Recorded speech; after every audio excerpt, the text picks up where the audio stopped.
Kia ora te iwi e haere ake nei I te karere. Kua whai a Ngāti Wai I tō rātou waka hōrua tuatahi I te hia rau tau. Ko Hinemoana te tuarua te ingoa. I te Huarere e ngana ana te kāwanatanga ki te pena pūtea, hei whakapau mā rātou ki wāhi ke atu hei te wā o te tahua pūtea o tēnei tau, I tā rātou raweke I te ture utu orite. Ko tīmata tonu atu te hui tāpoi nui o te motu e kia nei ko Trends ki roto o Rotorua.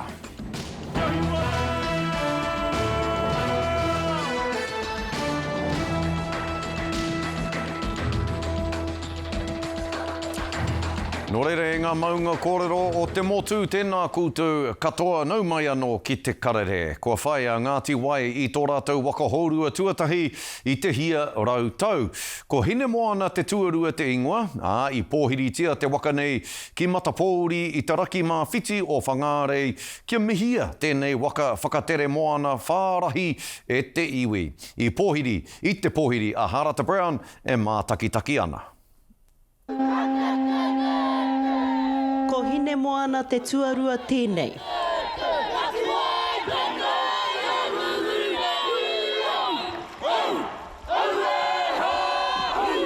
Kua hoki ora nei ki te ākauroa o Ngāti Wai, ka au ki te rapa o Mātātua. Ko roa a Ngāti Wai e mana ko ana e pōhani ana e me he pēa te wā ka whiwhiki a mātou te tahi waka pēnei ngā waka tere a o mātou tūpuna mātua I nara e iwi moana Ngāti Wai. Ko e tahi o mātou kāinga kei ngā motu I waho nei. Ko te kāpene ko au nofo funaki no tonga, ko te kapa tere moana he rangatahi hoki mai te whānau apanui mai Ngāti Wai. I hanga mai tēnei waka haurua ki roto I ngā mautere tapu o tonga, ka mutu I roto I ngā tau, ka tau mai ki roto I ngā ringaringa o te whānau āpanui. Nā, I tēnei rangi tonu nei, ko Waimaria mātou o Ngāti Wai, ko riro nei a mātou tēnei taonga nui I tā kohatia mai e te whānau āpanui. Te hunga katoa kei runga I te waka he wahine. E nei wahine he hau tupua, he mana wahine. Ka nui te aroha ki a rātou, whakapaukaha nei, kia ora e nei taonga tukuiho o tātou mātua tūpuna. I kauria te moana mai tauranga ki Matapae nei. Tērā te kōrero tō mātou tupuna whaia, te rangi whakāhu, I whakatere waka, I te taha o tana hoa, mai te motu o Aotea heke atu ki matakana, ka hoki pēnei mai. I tēnei rā, ko taku tamāhine kei runga I te waka, te kaumārua noiho tana kaumātua, e haere tahi mai nei me te whānau āpanui. Apainga o te whakatere waka, ko ngā mātauranga, ka tuku iho mai ngā kāpene, kia hau nei. Ngā mātauranga e pāna ki ngā tohu I te rangi, tino pai kia hau, no te mai he pānga ki taku ingoa. The thanks and the mihi should go to our rangatahi. At the end of the day, they were the captains, they all had their own watches, they all had roles and duties to play on the waka, and they played them out perfectly. Ngā mihi mahana, utaina ki noe, ki a koe o tira, ki no kai hoi. He kaupapa tōpū e hoki ora mai ai te taonga whakatere waka. Kaupapa nui o tēnei waka, he awhi a Ngāti Wai, me āna mahi tautiaki I te moana, me ā mātou hoa āiwi, e noho hui nei raro I te maru o Hinemoana heilau. Ko au a iwi, ko te rarawa, ko Ngāti Wai, ko te whānau āpanui, tairawa mai ki a Ngāti Wai, putaki o tātou whanaunga o te kuki airani me tonga katoa. O tiraia tēnei kaupapa nui o te whakaputanga moana, e tiaki nei e whakatangata nei I ngā tohora. E reira koia te whainga matua o tēnei waka haurua. E mana ai te kōrero, hakoa puke te moana, ka whakawhitia e Ngāti Wai. Harata Brown, te karere. He haka I pāre mata tū tonu ai te poehu I pāre mata, ko whakatāre wahia e te kōmiti whanonga o te whare pāre mata. Tā rātou whakatau e pāna ki te haka I hakaina e te pāti Māori, hei whakahe mā rātou I te pire mo ngā mātā pono o te tiriti. I nāia nei, kei te tino tohea, te porotihi, te tikanga me te mana. Kei te rerenga whakapae mo te kaikiri, kei te karohia ngā ara whakatutuki, kei te kia te kōmiti o te whare pāre mata he kōti ngaru. Ko te pire mo te tiriti te pūtake, ana, ko tū pāpaku taua pire I nāia nei, engari, e ripo tonu anō nā huatanga ki ngā kokonga o te whare me te motu. Nō reira, e rongo ake ai tātou I te whānuitanga o ngā whakaaro o te pāti Māori ki tēnei kaupapa, o tira ki ngā kaupapa huhua. E kō manawa ake ana I te ao tōranga pū ko wai ke atu I a Rāwiri Waititi, kai ara I taki rua, Anei e hono mai nei ki tā tātou wānanga I te whare pāre mata. Tēnā koe, Chief, e mihi ana kia koe, pēhea koe. Kia ora, Scotty, o tira, kia ora tātou. He tama, kei te tūtonu. Kei te tūtonu te puehu o tēnei whānau apuni. Hākua ko te waka ko haere ki Ngāti Awa, ko te tangata kei konei tonu, kei pōneki. E wā, I rongo au, kua whakatāre o hia e te kōmiti whanonga o te whare pāre mata tā rātou whakamutunga e pāna ki tā koutou haka I roto I te whare pāre mata e whakaaro ana rātou, hea te whiu ki a koe, hea te whiu ki a Debbie, hea te whiu ki a Hana, kei te mataku rānei koe? Kao. Hea rau te mataku, kia kama, ko koe noki taku kōrero kia rātou, kia kama. Me whakarite mai hea te whiu, I roti o kuku wherawhera, I roti o ku rangahau. Ko ngā tāngata ko censured nei, ko suspended nei te whare nei, ko te rōroa rawātu I roto I ngā tau ki muri, ko Sir, koe te piri mia I muanatu I Alongi. Ko Muldoon, e ruara. Eta, ko puta te reta I te hunga nei, eta kei te kororo rātou mo te whitu rā, mo te kaumā whā rā, mo te rua te kaumā tahi rā pēr. Nō reira, eta, ko tino, me pēr te kōrero, tā tātou haka, ko tino raru te ngākau, o te iwi pāheha, kei roto I tēnei whare. Ko ia hoki te take, kei te whakatoroa I tā rātou whakawhiu I a mātou. Me te mea hoki, ko whiu tēnei whare I a hana, Ingari kei te piringi rātou ki te tātā I aia mo te waho tuarua. Nō reira, koina te ahuatanga o tēnei whare, he mea patupatu I te ngākau o te Māori, me te mea hoki, ahakoa ko tātā I a hana I te wā I whakamahi e ia te rāmahi, kei te piringi te whakatātā I aia mo te wā tuarua. E wā, ko koe, ko Debbie, ko Hana, kei te whiua, pēhea tākuta, mena ka whiua koutou mo te whitu rā, te kaumā whā rā, te rua te kaumā tahi rā rānei, ka riro rānei mā tākuta, a koutou mahi, a koutou kōrero e kawe, hei roto I tērā wā ka noho tāre wa koutou? Ko ngā mea e toru, kai konei tonu, ko tākuta, ko takutai, ko Maria Meno. Ko rātau nā mea ka pupuri tonu I te whare, I roto I te, ahakoa te rā ko whiu, ngā whiu ki runga I a mātou tokotoru nei. Ko te mea nui, kei konei tonu te tokotoru, te whakahāre tonu I ngā mahi a te pāti Māori, me te kaua I te reo, o tō tātou iwi Māori, te rangatiratanga me te mana motu hake ki roto I tēnei whare.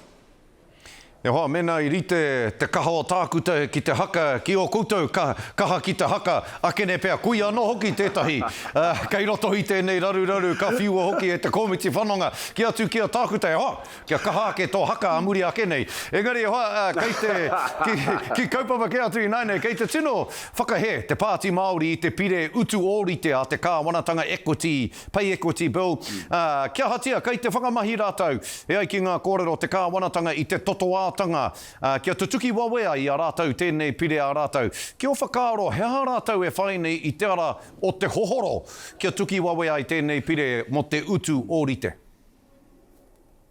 He pērā anō ki te whakahohoro I wā rātou pire katoa. Tēnei pire, he mea whakatakahi e tāmi anu hoki I te hunga, I wā tātou hunga wāhine. Ko rātou, riba te kaupai he neti o te hunga kei runga I te whenua nei, he wahine. I te ao nei he wahine. No reira, ka reo mua heo, tēnei kāwanatanga, anti-wahine, anti-rainbow, anti-Māori, anti-treaty, anti-pohara, anti-woke. Koina hoki tā rātou te ahuatanga o tēnei kāwanatanga, tēnei coalition, anti-katoa, ki ngā mea katoa. No reira, i tēnei ko tēnei pire, he mea whakatakahi i te mana o te wāhine ki roto i ngā waho mahi katoa. Me te mea hoki, kai te whakaro ke awa mo ku kuia, mo ku koha, ko rātou ngā mea i hiki, te kohanga reo kāroa nei e hiki, te kura kaupapa kāroa nei e hiki, ngā whare kura, tā taumarae, ngā wahine Māori toko i te ora, te taha ki te neti pōro, te taha ki te whitu pōro ko a tātou wāhine kei te hiki. Ko te kohanga reo, ko ati iritana anu hoki tērā, ko tāri ana horo hoki tērā, taha ki te pāti Māori, ana, ko te kuini Māori noho mai rai runga i tahu reo tapu ona mātu ona tīpun. Nō reira, ko ngā wāhine, kei te hiki i tā tātou iwi, kei te hiki i te whenua, putanua i te motu. Nō reira, kei te takahi tēnei kāwanatanga hika, ko takahia nei i te hunga takatāpui, ko takahia nei i te iwi Māori, ko takahia nei i te tiriti o Waitangi, ko takahia nei e ngā wāhine katoa o te motu. Me whakakotahi tātou e hika mā, kia kaua karawa tēnei kāwanatanga e noho ki roto i tā rātou tūranga ki te whakaparahako, ki te tāmi i a tātou hei ngā rai haere ake nei. Ko te taupōti haere ake nei, whakakotahi ai tātou kia pōti kiwaho. Tēnei, te taniwha upoko toko toru nei. Te ngāngara upoko toko toru nei. Tēnā koe, hae, mihi ane kia koe e nā whakaaro, koe puta mai nei a koe. He kahurangi katoa, hae, he rawe ke au te whakarongo atu kia koe i tēnei pai kōrero nei, i te karere nei. He rawe hoki ki te katoa o te hunga e mātakitaki ane i te karere. Ara, te whakarongo atu kia koe me o whakaaro. Mihi ane kia koe te tuakana, Rawiri Waititi, te whare pāre mata. Tēnā koe, hoa. Kia ora, kia ora. Hei muri ake i ngā whakatairanga e tiwi, ko tērā pū kōrero tērā, he pū kōrero anō. Anei, e mahuta ake nei, hei muri ake i te tānga manoa, ko te tāhūhū rangapū o te taura whiri te reo Māori, ngā hiwi apanui. E kōrero mai ane kia tātou i ngā āhuatanga o te reo Māori, i tēnei wā, kia mau tonu mai.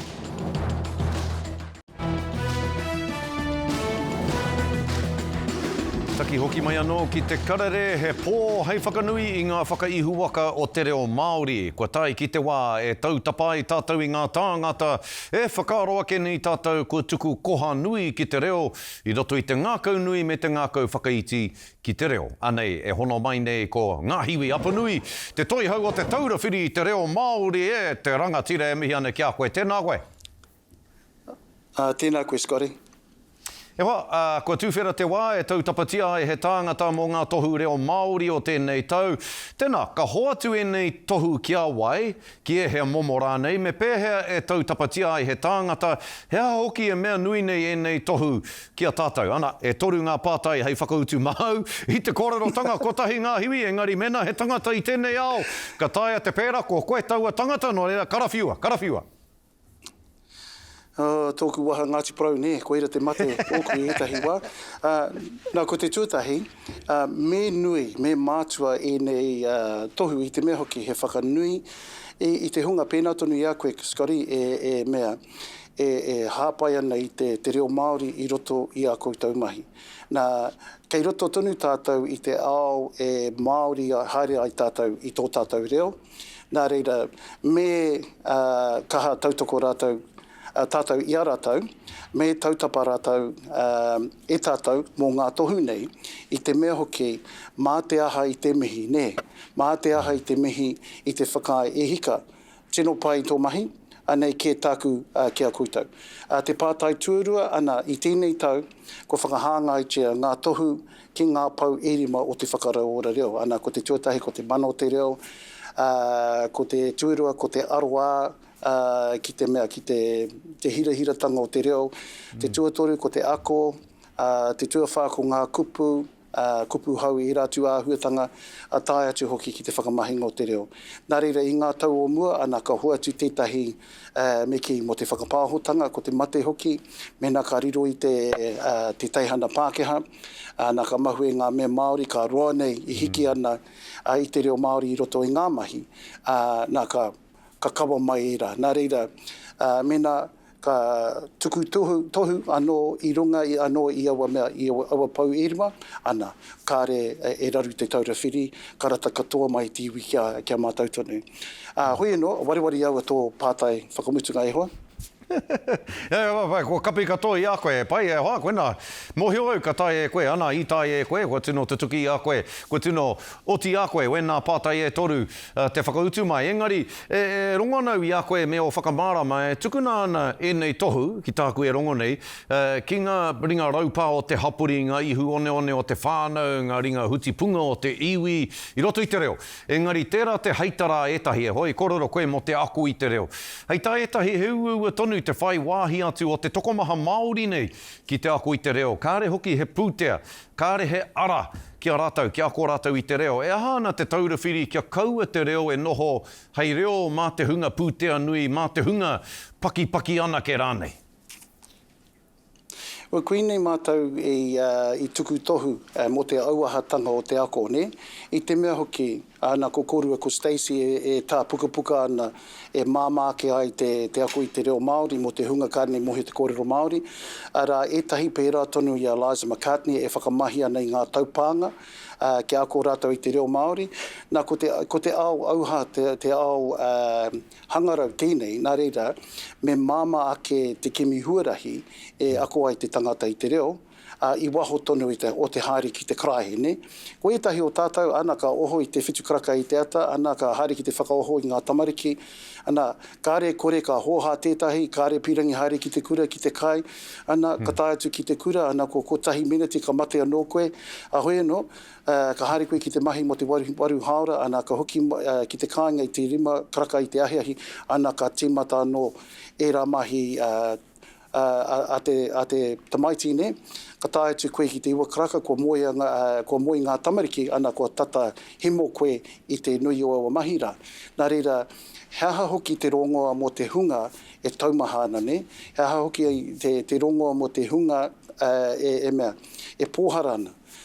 Ko inei āhuatanga katoa hei āta whakaaro mā tātou, engari ko te wahanga ki a tātou, he whakatairanga i te reo, ko te wahanga ki te ako, ana ko te tāhuhu o te mātauranga tērā. Engari, i roto i a mātau mahi ka mahi tahi ki etahi, ki te kimi huarahi e māmāke ai te ako i te reo. I roto hoki a koutou mahi e te rangatira, ka mahi tahi koutou ki te kāwanatanga. He tari kāwanatanga hoki koutou o te taurawhiri te reo Māori. Me te hakoe ki tēnei tātou, ko te kāwanatanga o te wānei he kiriweti ki te reo Māori. Ai rānei e whakapono ana koe, ngā hiwi apanui te tāhuhu rangapu o te taurawhiri. E whakapono ana koe e pono tonu ana te kāwanatanga nei ki te kaupapa o te whakarauora i te reo Māori, o te whakamana i te reo Māori? E hika, kei konei au mo te reo, kaua mo te kāwana, ne? Nā reira, anei tāku ki a koe. Kei roto i te ture mo te reo Māori, kei reira e rārangi mai ana te wāhanga ki te kāwana, ki te āta tautoko, ki te āta whakatairanga i te reo Māori. Engari, i roto i ngā ruatau, ana ka puta te whakahaua etahi kia kaua e whakamahia, e nui te whakamahinga o te reo Māori, kia iti iho te whakamahinga o te reo Māori, kia tangohia etahi kōrero reo Māori mai ngā reta ki tā wāhi, kia mātua ko te ingoa pāhea, e rātu āhuatanga katoa. Ki aua, kāre e tutuki a rātau, mena pērā tonu te mahi, kāre e tutuki te wahanga ki a rātau i roto i te ture mo te reo Māori. Nā kei konei māua ko rāwinia, ki te aki te kāwana, ia wai ake rānei, ki te whakatutuki te wahanga ki tō tātou reo. I aua e whakatakoto kōrero ana ki te traipūnoro waitangi i te rātau, pēnei tonu aku kōrero ki a rātau. Me mātua whakatutuki i te kāwanatanga, te wāhanga ki aia i roto tonu i te ture mo te reo Māori. I te whakaaro au i au e whakarongo ana ki tōku whanaunga a Rāwiri, kia waihanga tia mai he tohu tō rangapu engari kararu au i tērā, ne? E hoa, he rawe te whakarongo atu ki a koe ngā hui kamutu, he pū kōrero koe hoa. Pū kororo kui a kokoe. E mihi ana ki a koe e nā whakamārama katoa. Me te aha, ka aki mātou o te karere i tō tātou iwi o tira i te whānuitanga o Aotearoa kia tautapa. Te katoa i etahi tāngata ki e nei tohu nui tai ore a te taurawhiri i te reo Māori. Nō reira, kamihi te ngākau ki a koe te tuakana, ngā hiwi tēnā koe. Scotty, ka nui hoki te mihi kia koe koutou hoki e hāpai ana i te reo i te karere. Ka nui te mihi. Kia ora tātou katoa. Hoia nora, ko tīmata tonu atu te hui tāpoi nui o te motu e kia nei ko Trends ki roto o Rotorua. He hui tēnei e whakatairanga ake ai ngā tāpoi o Aotearoa i a rātou anō ki te ao. Kia tai mai te maha ake o ngā tūruhi ki tēnei whenua. O tirā, he hui hoki tēnei hei whakawhanake ake, hei whakatipu ake i ngā tāpoi Māori. Arā kia kitea, kia mohiotia rātou me a rātou mahi whakahirahira, hei paenga mo rātou anō o tirā mō tātou. I reira a Timoti Ngāti Wai i te rānei kia tahuri ake tātou. Ko te ahumahi tāpoi Māori e whakaaturi ana ki te ao. Tēnei o nā kaupapa whakahirahira kua ki nā roto o Rotorua. We have nearly 1,000 people arrived to Aotearoa, to Rotorua, and it's our job to manaaki them, to welcome them in the best way that we know possible. Kua tau te kaupapa Trends ki roto o Rotorua, koe nei te hui ahumahi tāpoi nui o te motu, he wā mo e nei ahumahi te whakatairana i a rātou, nā te nui o nā nama kua tai, e Matapae ana ka whiwhi a Rotorua e 3 miriona tāra nā tēnei kaupapa anake. There's been a lot of investments, a lot of really hard mahi, and from a lot of, from within the destination. So this is our opportunity to prove that Rotorua is the home of trends. Kai te piki anō nā nama o nā tūruhi ki Aotearoa mai te kōwhiori. We've had really good recovery post-COVID, but at the same time I think that we will see new business. We're meeting people that we haven't met before. Reke atu I te 50 mano nā tānata mai āhia I tae mai ki Aotearoa I nā marama o te hānuere me te pepuere o tēnei tau. He mākete e tino whānai I nā ahumahi tāpoi Māori, he mākete kai te ātatirohia I nā kamupene Māori. Yeah, what we're seeing here this year has been quite an increase in Asian buyers coming into the country. We know that the Asian markets are hugely important culturally to New Zealand and to Māori tourism especially, so we see this as a huge leap forward for us. Engari I te mutuna iho, he mahi nui kai mua I nei kamupene tērā te whakatairana I a rātou e tae mai ai te marea ki Rotorua. They don't just show up at the door. It's all the mahi that we do now, engaging with travel agents, explaining the product training them so they can take it back and therefore sell. So it does take a little bit of time, but in 3 years' time we envision that those numbers will grow. Ai, ki te ana te tini nero I te matomato o te tipu o te anamata o te ahumahi tāpoi Māori. Timoti Ngāti Wai, te karere. E te iwi hei muri ake I ngā pānui hoko ka kapi ake a te karere mō tēnei rā. Mai nō rei te iwi, ko pau te wā kia tātou mō tēnei rā. Ngā manaakitanga o te wā, kia ora tātou katoa.